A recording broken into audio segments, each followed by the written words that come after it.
get to the episode, we have a couple of things to let you know about. One, if you're interested in doing some nerdy shopping, we have a ton of gift guides up at sartorialgeek.com. Some are based on our favorite books or our favorite fandoms, so if you want to check out where we like to shop, you can find all of that there. Second, we want to thank our most recent Patreon supporters. Thank you, Kaitlin, Carmen, Esty, Alina, and Mandy.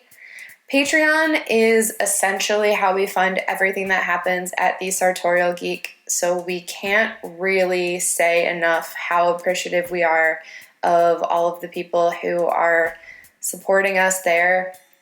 It's how we pay for this podcast. It's how we pay for the website. It helps us get the magazine going. So if you want to support the things that we're doing and support nerdy writers and illustrators and creators, you can head to patreon.com/sartorialgeek and check out all of the cool rewards that we have over there.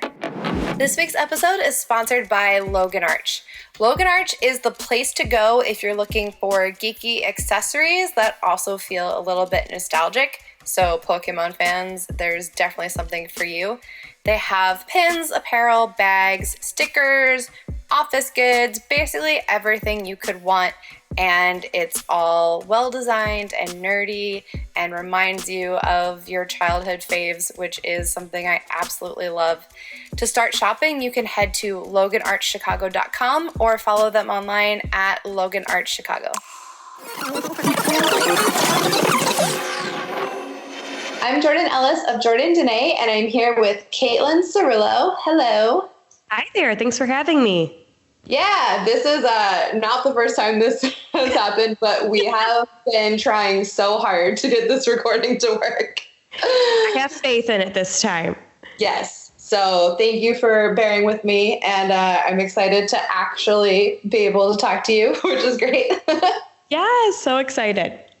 So we actually know each other mostly from the Jordandene Ambassador Program, which is awesome that you're a part of that. Thank you for doing that. Yeah, it's been really fun. And your photos are amazing. And your account and the way that you organize and show your Instagram is so wonderful. And it's such a great mix of mostly Disney, right? That's your main. Yeah. That's your main. Totally. No, well, thank you. That's so sweet. Yeah, it's really just been a super fun creative outlet for me for the past 3.5 years, and a place to let my freak flag fly. And yeah, loving it. That's awesome.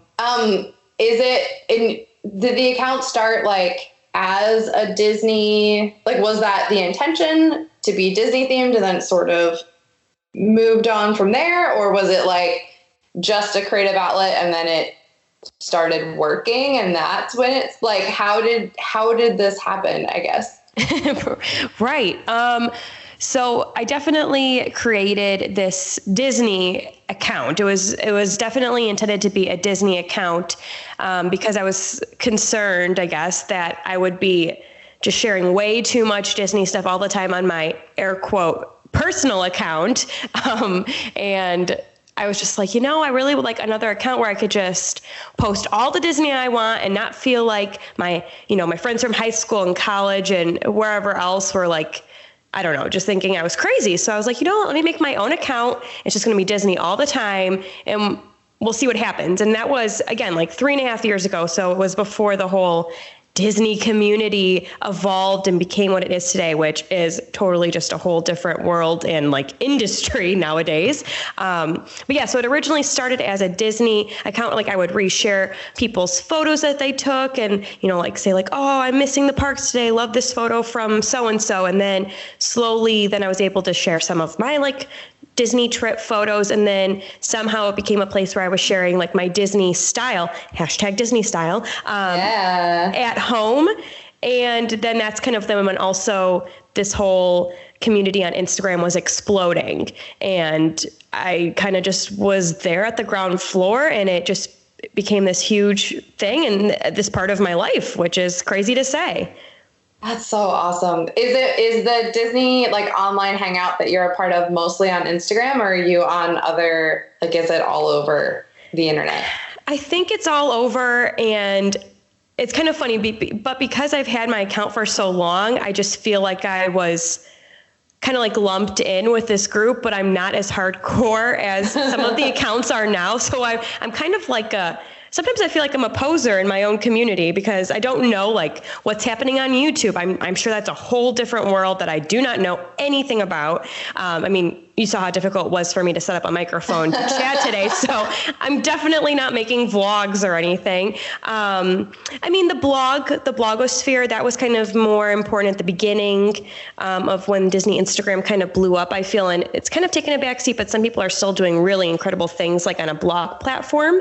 And then there's Diz Twitter. Yes, it's called Diz Twitter. And that's just like, I don't even know what's going on over there, but I follow that loosely. Mostly I'm on Twitter to retweet Lin Manuel Miranda, but then I also see some Disney tea, and then there's a toxic side of any community and fandom that kind of seeps through mostly on Twitter, I feel, because people are really just letting it all out on the kind of text version platform with Twitter.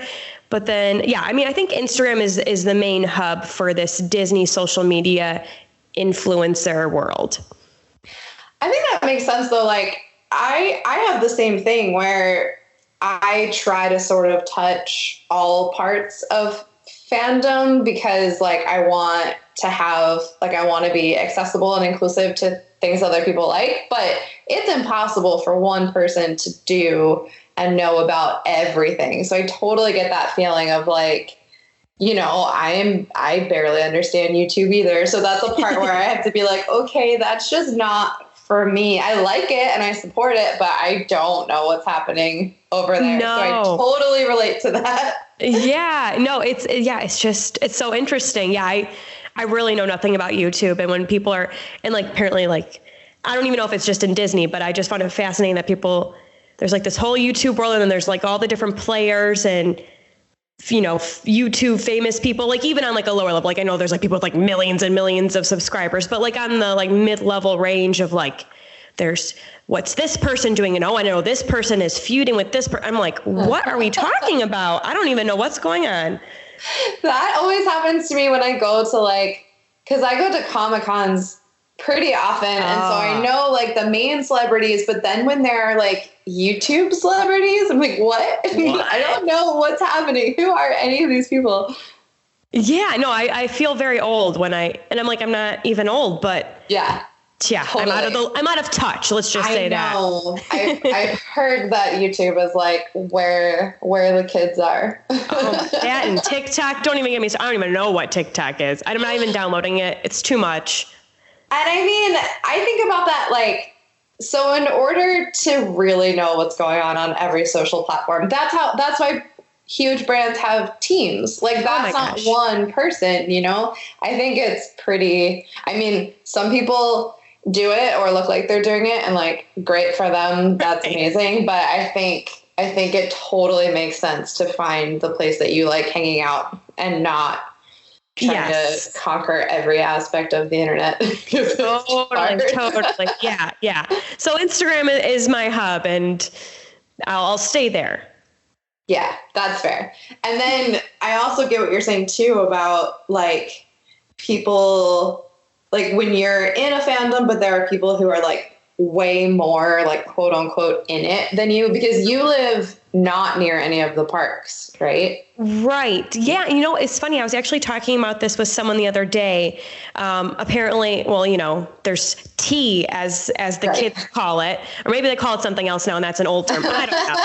But there's some tea and some drama going on. And, my friends, live near Disneyland. So they try to avoid like certain people. And I'm like, sometimes I'm like, I really wish I lived by the parks. I could really, increase my air quote brand. And, I couldn't maybe make more of a living out of it. I don't know if I'd even want to, but like, I just think about sometimes how much opportunity I would have if I lived by the parks for this specific community, at least. But then, they're telling me they avoid these certain people, like, they always dodge this person's DMs when they see they're in the parks. I'm like, like people are always talking about toxicity, if that's, I can't talk. You know, and I'm like, you know, thank God I'm like so removed from that. Like I have my people that I talk to outside of Instagram. Like I have true friends that I've developed through all of this, met in real life. Some of them I still haven't met after years, but we text every day. But I don't have to deal with that because I'm not there. So I only really have to deal with the people I want to because I don't see them there unless they're in Chicago and like somehow at my workplace. I'm never going to see these people. Right. And when I'm on a trip, I'm only there for a couple of days. And so I'm not going to, you know, unless you're my actual in real life friend, I'm not going to go out of my way to meet people. So I don't have to deal with that. So that's like kind of the best of both worlds. Like I'm in the community and I get to have great partnerships with brands through my content that I produce, but I kind of don't have to deal with as much drama. I kind of love it.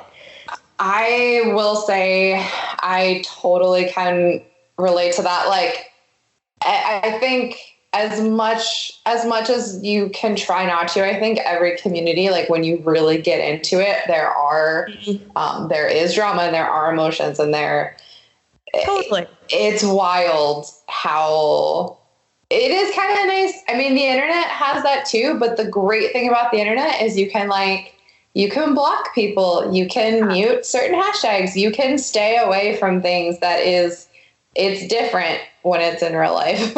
Yes. Yeah. And for those awesome accounts that are living near the parks where there's just that really high saturation of Instagrammers or influencers doing that same thing in the same space. I mean, how can emotions not run high? Like, at least I get to be removed from it and be like, yeah, I'm just going to go outside. It's like, 40 degrees and raining over here, and there's not a touch of Disney anywhere in sight. Yeah. No, I like that. I appreciate that. And also that's very relatable. And it's nice to realize that too, because I'm sure, especially like Disney is specific in that it actually has physical locations. And I guess Marvel and Star Wars are being added to that, and Universal kind of has it, but I feel like Disney is like the main place that has like the hubs plans. Like that. Yeah, totally. And then I guess, like you said, like the cons and everything, that is when they're kind of all brought together. That's when you would have that, other fandoms would have that type of in real life, everybody converging. And that's when, things can be awesome or you could see some drama. Yeah. And they're not even as big. Like, I mean, I don't think there are any conventions as big as like going to a park on a busy day. So that's just a whole nother level. Yeah. Yeah. Yeah. Yeah. That's so wild to think about. And Disney has been around for so long too. So obviously like the brand and the community have changed a lot over the years, but there is like a lot of history there too. I mean, that's gotta be one of the longest like existing brands and fandoms I can imagine. It has to be. Yeah, that's so true. And I think then that's why when it took off I would say in the last 2 years, it really exploded on social media. I mean, and social media really has exploded over the years. Right. I mean, it's all happening at the same time. But because that deep rooted love of Disney was always there, then, I mean, that's, I think, just why it exploded even more. Totally. This is a completely separate question, but have you ever been on a Disney cruise? I have not. I'm a little terrified of the idea of a cruise. I'm just not sure the sea life would be for me. But if I ever took a cruise, that would be what I would do, is a Disney cruise for sure. I have a lot of nieces, and so I just agreed this week. Like I just bought tickets to go on so it'll be my first cruise, and I'm going with children over spring break. So I was like, gonna ask for your survival tips. So we'll see how that goes. Not much help, but I feel like that's awesome because I've heard like if you're going on a cruise, like the Disney way is always going to be the top of like customer service, cleanliness, that kind of thing. So at least on that part, I've just heard nothing but great things for Disney cruises. That's what I've heard too. Like I'm not a super boat person. So I was like, if I'm going to do this at all, I totally trust Disney to take care of us. Totally. Oh my God, that's so exciting. Yeah, we'll see. It's over spring break, so God help us all. I don't know. Oh my gosh, yes. May the force be with you, yes, but it'll be awesome. Do you do like cosplay and stuff too, or is it more like bounding and like inspired and like casual outfits? Because I know you put together outfits a lot. Yeah, so I feel like this kind of plays into I started at the right time for my Disney account. So like, yes, I have a large following now, but it's been built up over 3.5 years. So by no means, like there are some accounts that like started this year and they already have like 30,000 followers. I'm like, wow, you guys are awesome. Yeah. So I definitely feel, this is where I kind of feel like a poser in the community. Like I do not have like the creative eye I feel for like, definitely not for cosplaying. Like, oh my God, that is just a skill set I do not have, but admire to the fullest extent. And Disney bounding, I want to try to get more in. And Disney bounding, in case anybody is curious what that is, it's kind of where you're dressing inspired by a character, but without going to the full extent of cosplay, where you are straight up dressing like that character to the nines. So, you know, it could be super casual. It could be just like color palette reminiscent of a character. But that's where some of these accounts that are kind of newer to the game, I feel that's what they excel in. And that's why they just find like this incredible success right off the bat, because they're just so creative and have these really great outfits. For me, and what I've kind of had a little niche in is because I'm not by the parks, my pictures aren't gonna be at the parks, but I'm still really interested in wearing, Disney style as they call it. So like wearing like merch from the parks or merch from small businesses, or like from you, Jordan, like wearing awesome outfits that bring the magic home and with me anywhere I am. So whether I'm at home in Chicago or like I even wore like my Captain Marvel tank from you when we were out in like Yosemite. So it's being able to bring like the spirit of Disney with you wherever you are. And most Disney fans don't live by the parks. So kind of a way to play with outfits and play with all the merch that I love, but wearing it at home and not being afraid to do so. And those three things, like actual cosplay, bounding, and then style, like Disney style or whichever fandom, they're so different. And I feel like I fall in the category like closer to what you do too, because for me at least, the other two, the level of like creativity and I don't even know, fashion that goes into those, like those are goals for me. Oh my gosh, much harder for me. Well, yeah, and like being able to sew and create your own cosplays around. Yeah. I mean, like, oh my gosh, if I could like snap my fingers and give myself one skill, it would probably be able to sew, because that would be awesome. Yeah, and even bounding, like in my head, I understand. Yes. Not that it's easy, but I understand how you do it. Like you take like patterns or textures or color blocking, but actually doing that, like I've tried for our, like we've been doing fashion challenges, and I see what people are doing and I'm like, oh, I totally get it. That's great. And then I try to put together an outfit and I'm like, oh no, oh my so Jordan, much harder. It's so true. Like every time I see, the fashion fix, I'm like, oh yeah, I got this. Like especially since we just had one, or you guys just had one. Yeah. I participated like one of the days. I get super intimidated. I'm like, because we have like plenty of notice. I'm like, oh yeah, I'll put together my outfits in advance. You won't be intimidating. Like I got this. And I'm like, nope, don't got this. I think I did one of the days. Then I was like, oh, nope. Okay. Next time I got this. Next time around, I'll have plenty of notice. Nope. Didn't happen. Like I see it. I understand it, but like putting it together myself, I just can't do it. I know. And it's so funny because I've told, like, I have a lot of friends who are great at it. And so I've told them that, and I get their advice, like they give me advice. It all totally makes sense. And then still when I sit down at my closet, like, I don't know how to do this. And that is the beauty of Disney Bunny, which I really love too, is that you're supposed to be able to utilize what you already have.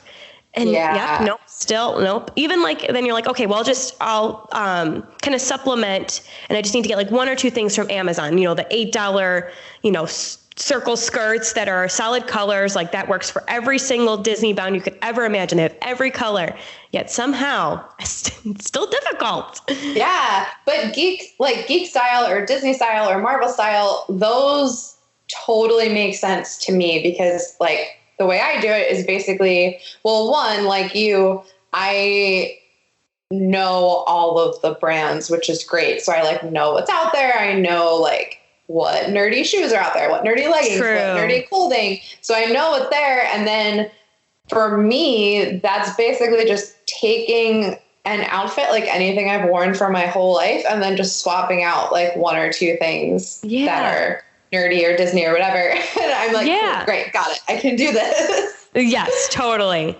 No, I mean, just all of the kudos to the folks out there just making it look so easy, because it is not. Yeah, totally. I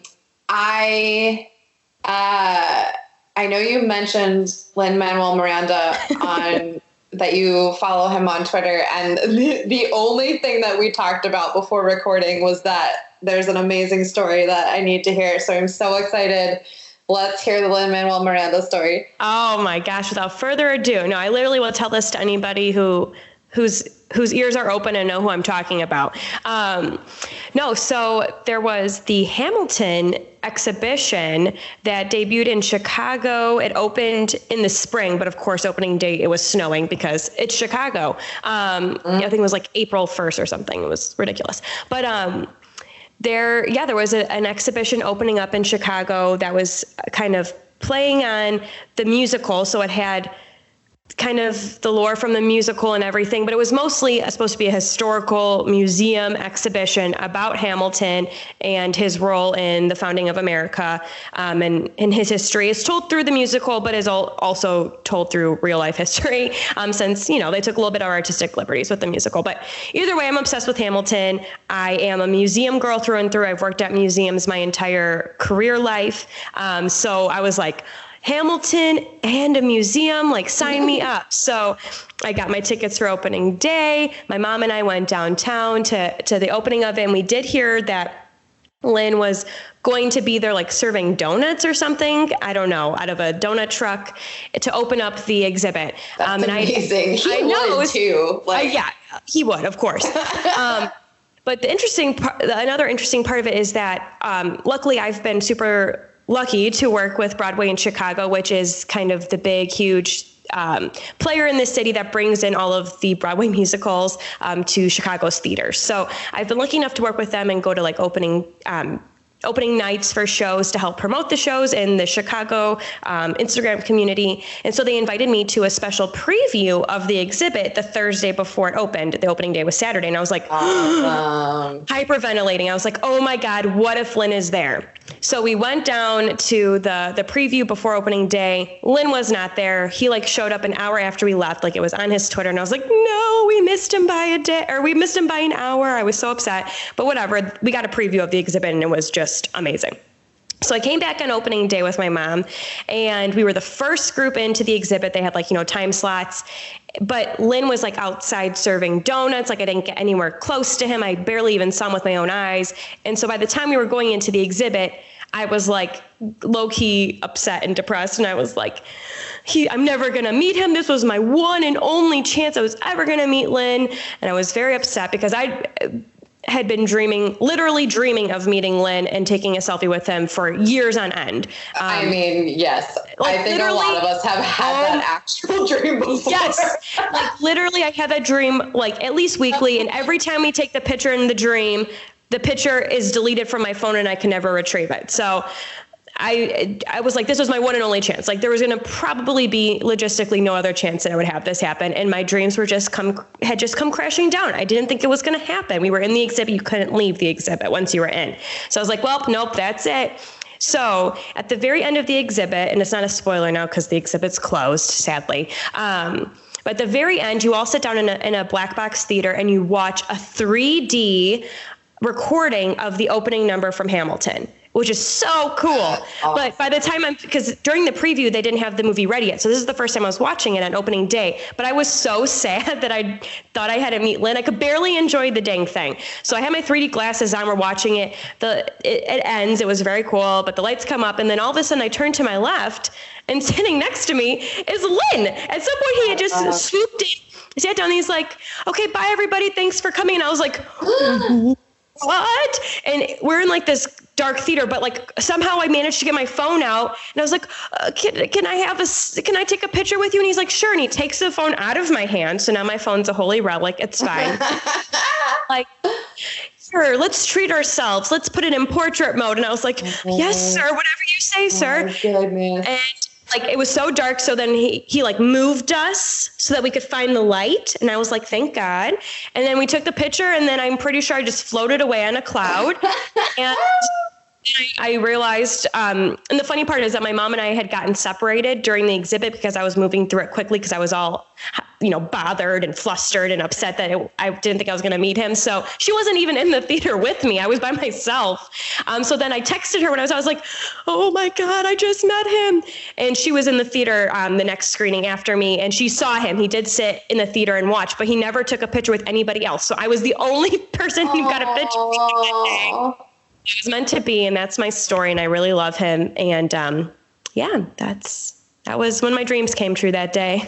That's so amazing. I love him too. Like I will describe myself as like a casual Lin Manuel Miranda. Like I think he's wonderful, but he's doing so many things. Like I can't possibly keep up with them. But he just seems like the loveliest person. Like that he cares about fans. And like is so thankful, and his Twitter is so amazing too. His like good morning, good night messages. Honestly, yeah. And they made a book out of them too, or at least really them. Yeah, they made this like little book. They're all good morning and nights, and they are illustrated by Dan Ison, who does really cool illustrations, and he has really cool Twitter too. But yeah, there's this little book, so it's kind of like a little inspirational book that you can, read your good mornings and good nights. And I think it would make a great children's book. There are some that maybe aren't super PG, but no, yeah, I really do feel like of the celebrities in this world, especially ones that are doing so much as him and have reached such a high level of success as him, like I feel like he's the most down to earth as you could possibly be for being that level of achievement. I don't know. I clearly am biased, but I really, really like him. I think you're biased for a good reason though. Like he seems like he deserves every bit of praise that he gets from the entire world because everyone is obsessed with him. I think that's amazing. He stays like genuine. Well, yeah.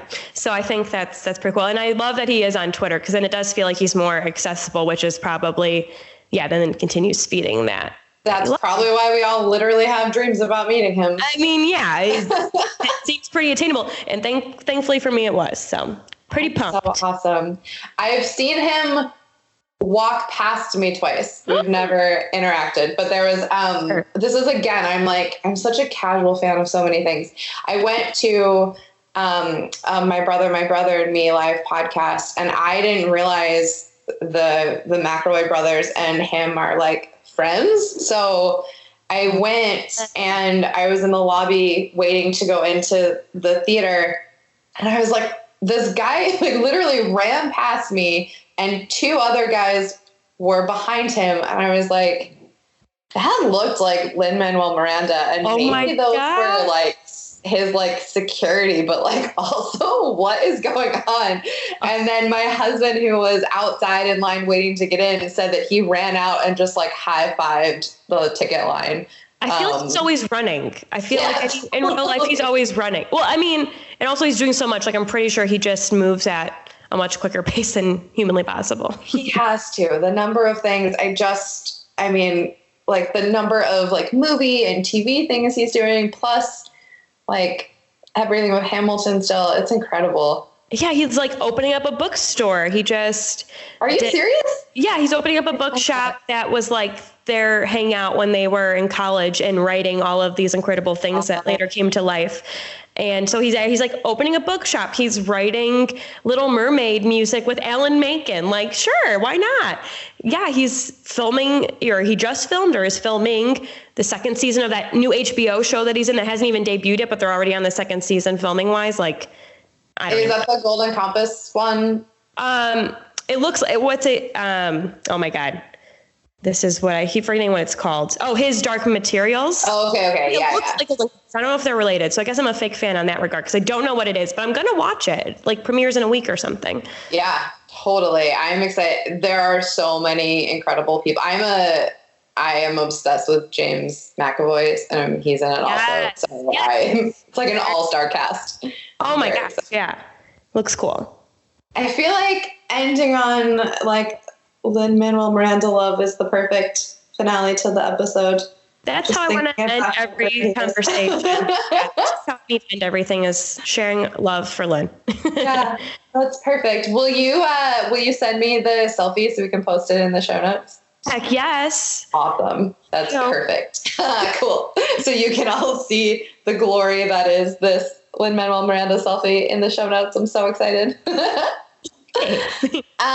So tell everyone where they can find you. I mean, most people who follow me have seen your photos because I repost them all the time because they're so great. But thank you. Well, and yeah, thank you so much, Jordan, for letting me be an ambassador and to work with you guys. I really love working with your company because you've built such an amazing brand and girl power and geek style, all of it.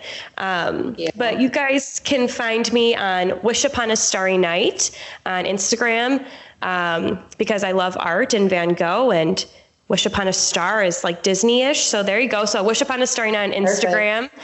And that's my main jam right there. That's so awesome. Thank you so much, Kaitlin. Thanks for chatting. I'm so excited about everything you're doing. I can't wait to see where your account goes and all the beautiful photos that you take. Oh my gosh. Thank you so much. Thanks guys for listening. Thank you so much for listening. If you enjoyed this episode, you can head to our archives to hear more or hit subscribe to hear what's coming up next. If you want to go a step above and beyond, you can leave us a review on iTunes, which helps other nerdy people find us. Or you can go to patreon.com/sartorialgeek to help keep the podcast going and check out the cool rewards that we have over there. Have a great week and stay nerdy.